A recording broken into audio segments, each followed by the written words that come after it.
Coba kalian simak video ini sampai habis. Kita tidak menjumbang uang untuk bangun negara, tapi kalau kita sumbang oksigen kan sudah cukup sebenarnya menurut saya. Karena oksigen itu lebih penting daripada uang. Jadi kalau macam kelapa sawit itu datang, jangan sampai saya punya anak cucu mereka tidak lihat cendrawasihnya lagi, tapi nanti mereka lihat cendera sawitnya itu. Yang lagi viral katanya Presiden Prabowo ingin tanam sawit di Papua agar bisa hasilkan BBM.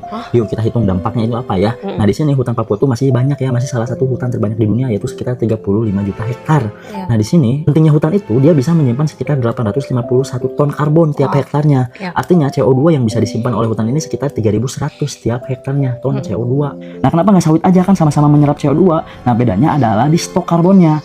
Pohon itu stok karbonnya itu sekitar 3.100 ton CO2 yang bisa disimpan di sininya, sedangkan wheat itu stoknya cuma 300 ton. Ini bayangin 10 kali perbedaannya. Pohon dan tanah ini ada karbon-karbonnya. Nah di sekitarannya ini ada O2. Ketika hutan ditebang, C dan O2 nya itu bereaksi jadilah CO2. Nah CO2 ini yang mengakibatkan jadi gas rumah kaca. Artinya radiasi matahari yang sampai ke bumi ini nggak semuanya dipantulin lagi keluar angkasa, tapi karena ada rumah kaca jadi kembali lagi ke bumi. Inilah yang mengakibatkan bumi makin meningkat suhunya. Iya, global warming. Nah celakanya kelebihan suhu ini diserapnya oleh laut nih, 90% itu bukan sama udara. Jadi kalau delta T-nya naik, nanti si Q-nya naik. Kalau Q-nya naik ini jadi mengakibatkan lebih banyak air yang menguap. Nah air ini nanti yang akan jadi hujan.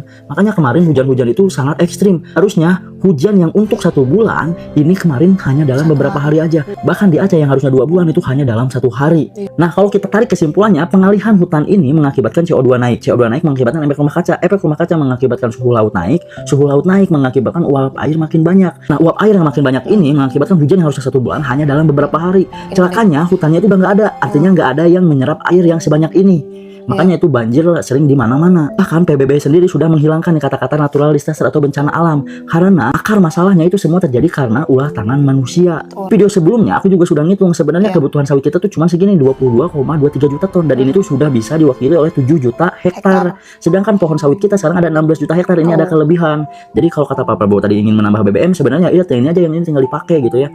Jadi sebenarnya semua ini kebijakan tuh harus dihitung nih dampaknya. Nah, gimana guys? Apa yang ada di pikiran kalian? Ayo diskusi di kolom komentar.